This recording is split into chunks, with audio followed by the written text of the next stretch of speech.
Welcome to the Father Jim Clark Show. Here on Heavens Road FM, the UK's fastest growing Catholic radio station. Welcome back to the show, and today I have got a bit of a special. For all of you who are regular listeners, you may remember, about 10 months ago, I had the great privilege of interviewing Bishop John Arnold, as he was back then, the brand new Bishop of Salford, my boss. And during his time here over the last 10 months, and when our paths have crossed, he has asked to do more interviews. Bishop John has kindly given us some time today, and here he is in front of me. So, Bishop John, thank you very much, first of all, for giving us some more of your time. As I've explained to people, I interviewed you last year or was it this year? How long ago is it? It was probably right at the beginning of this year. Of this year, yeah, when you were first promoted, can I say that? to be our bishop. So, we are talking today specifically about the role of the Pope. And I suppose the first question ought to be maybe, what impact do you think that the Holy Father has made on the Church, and I suppose the world, since his appointment as the Pope? Well, I think it's been extraordinary, hasn't it? And what I really like about Pope Francis is that he's got his own particular style, and he's introduced that without a hint of criticism of his predecessors. He gets on really well with Pope Benedict, and it's wonderful to see how Pope Benedict has just shifted off quietly, and he's not been allowed to be used in any political arguments or anything since he stepped down. That's been great. But John Paul II, well, he canonised him, so we must approve of him too. But he's brought a whole new style, and he more or less said, didn't he, at the beginning, you've elected me, so I've got to be what I believe I must be. And he's changed so much of the Church. And our approach to things and our priorities. I couldn't have believed, I think, that in my priesthood there would have been such a profound change in the way Rome speaks to the rest of the Church. Yeah. I mean, like you've already said, really, I mean, he's already found himself in this completely unique situation where the Pope before him has retired, which is a very interesting stance from where he begins his role as the Pope.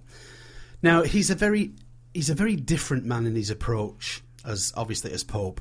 You know, I remember 3 or 4 or 5 popes maybe, and you know, he's something like we've never had before.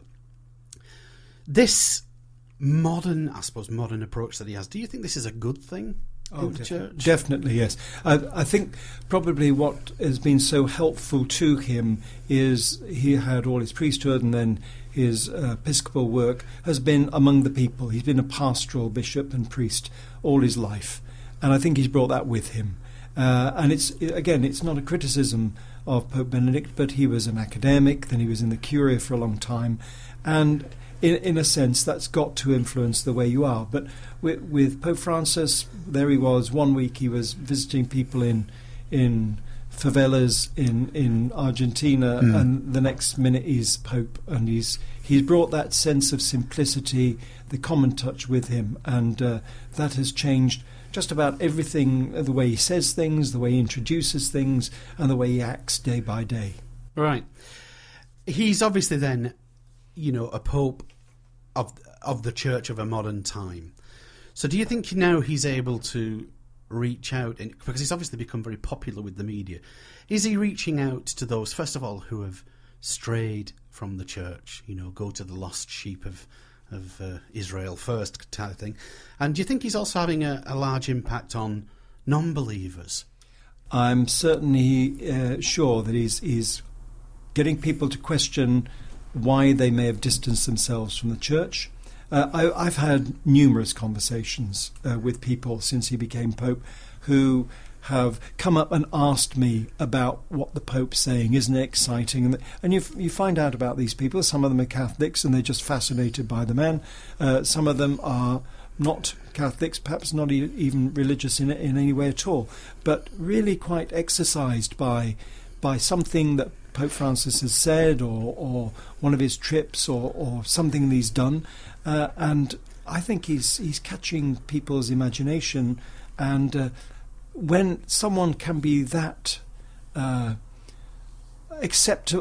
inviting socially in what they're doing and saying, I think people will ask questions about where my faith is now, and if it's not as it should I be thinking about it? If I haven't really got a religious faith, this man obviously lives his faith, and I like what I see, so is there something in faith that I should be investigating for myself? It's very interesting, isn't it?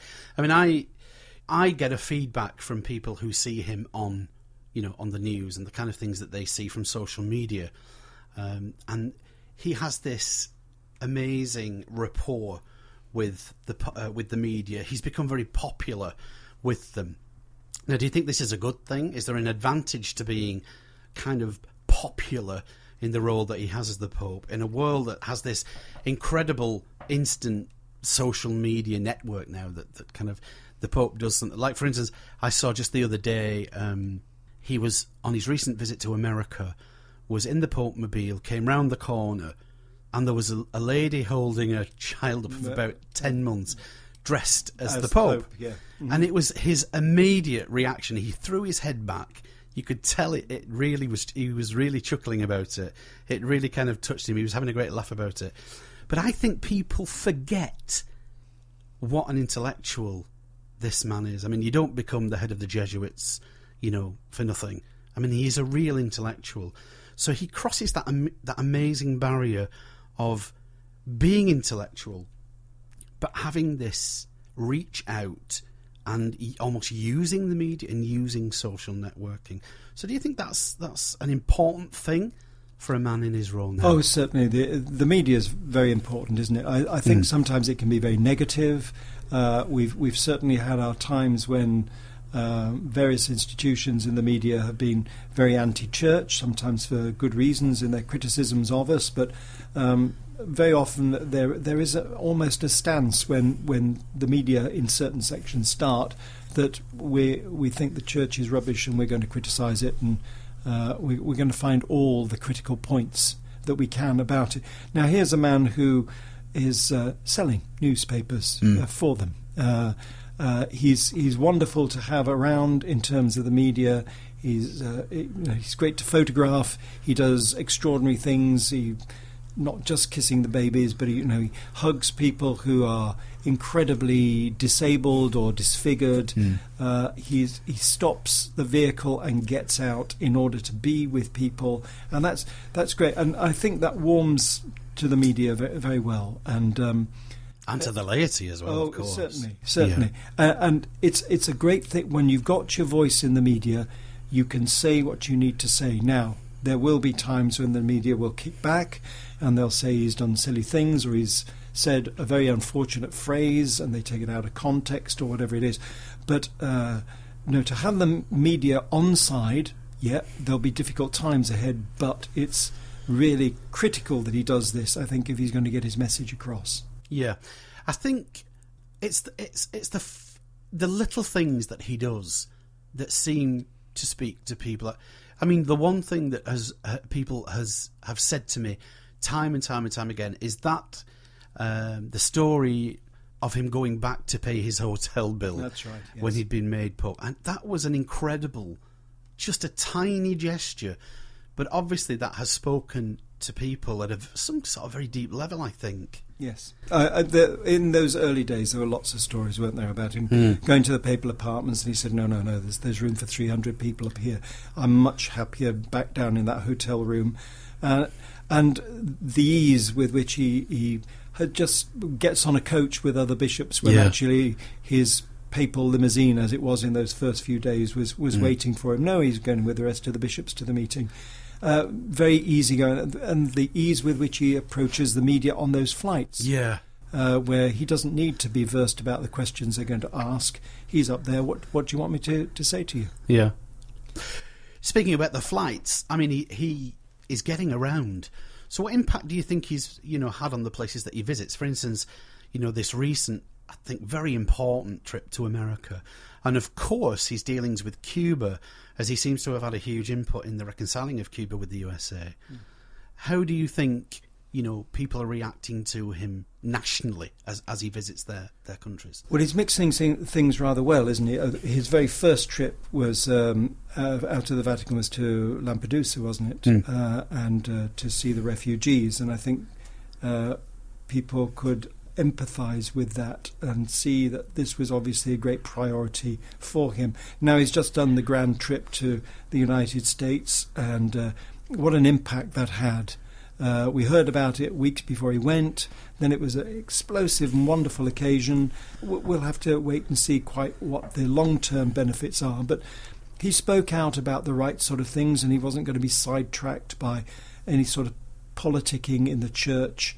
And then when he went to the prison in Philadelphia and spent time with the inmates, these people are not to be forgotten. That's where the gospel speaks to us, to be with those who are sick and those in prison, and that's where he wanted to go. And also that wonderful convention for the families. So yes, he's mixing his visits. And the Cuba one, surely no one can doubt that that's had a very big impact on the relationship between Cuba and the USA, for the better. I mean, who could have seen that coming, really? Well, it's his extraordinary personality that welcomes everybody. I see a couple of weeks ago he was criticised for meeting with someone who would hold pretty non-Catholic views on family and marriage, and he was criticised for meeting with her.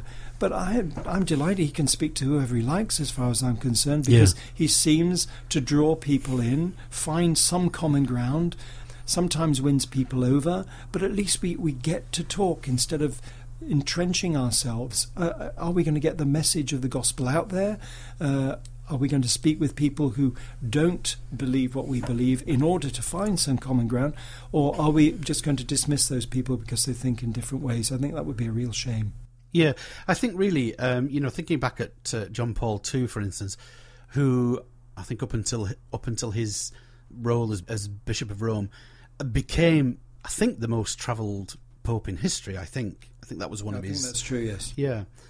So I suppose in many ways, in the past, the Pope has been aloof in as much as, because of the situation he finds himself in, he's almost physically cut off from the people. Yeah. But not this fella. I mean, going to see the inmates, the work he's done in Cuba, he's certainly leading by example, this fella. There's no doubt about that. That's true. And he's disarming in the way he is so pragmatic. When the bishops of England and Wales went to Rome, soon after he was elected, we were in Rome. It was pre-planned. We were doing a retreat, and we were invited down to the general audience. And he said at the end of the audience he wanted to meet us separately, since the whole conference of bishops was there. So we met him in a small audience chamber, but he didn't turn up for a while. And then the MC came in and said, he's greeting the sick after the audience, and there are a lot of sick there today, so he's running a bit late, but he should be here soon. And then big smile, he said, actually, I don't know when he'll come, because it's very difficult to know what he wants to do next, and he fixes the timetable. He says he hadn't done anything in the right order this morning. So, and then he turned up about an hour later, full of apologies, saying that he was being very rude and to keep us waiting, and we were just delighted that he was there. So, completely disarming, of course. Yes. So he really acts on the moment for what he thinks should be the next priority, and that's to be admired. Right. Now then, you and I belong to about the biggest family on the planet, and as within all families, there are those with very differing views on lots of subjects, and I know and you know that that's very much the case within the Catholic Church as a family. So, how do you think the Pope and the style that he has as Pope, how do you think that he's able to bring some of the divisions within the Church more close together? Well, I think he's doing that in the Synod. I know there are various journalists who really want a battle to be going on in the Synod, but what was said last year, and I think Cardinal Vincent Nichols put it very very well to us when he came back from that first synod, was that the Pope had said, we do have differing opinions about a